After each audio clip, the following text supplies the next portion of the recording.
Nós vamos falar de Grécia Antiga, a organização política, né, e Esparta,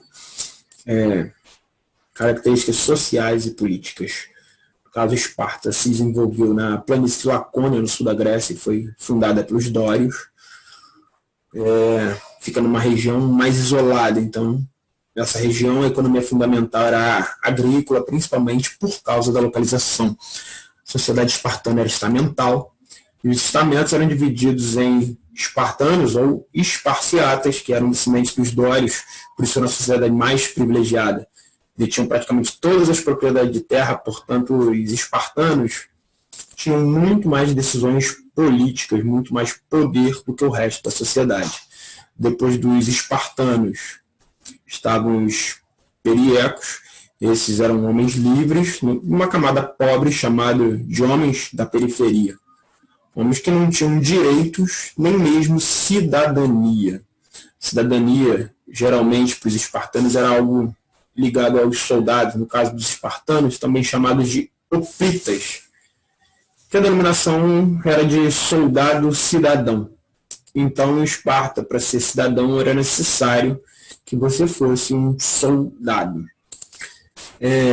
Depois dos periecos vinham os ilotas. Esses eram povos que tentaram resistir à invasão dória, por isso se tornaram escravos. Alguns livros históricos, eles são definidos como servos. Independente de escravos ou servos, os ilotas não tinham nenhuma participação política, não tinham direitos. Os espartanos tinham como organização política uma oligarquia militar, tá? Na verdade, seria uma diarquia.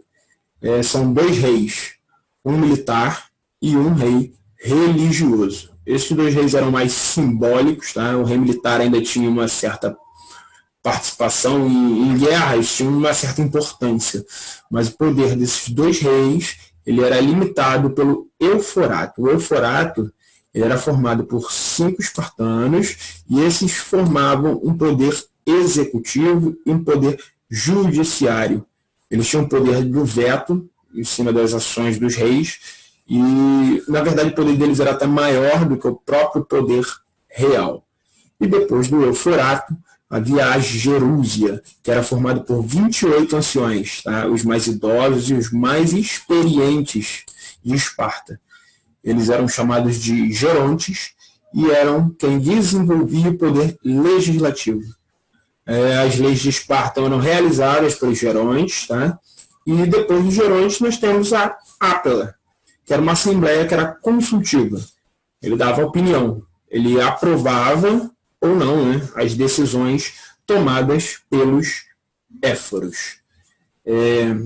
Isso é um resumo, né, da organização política espartana e até a próxima, gente.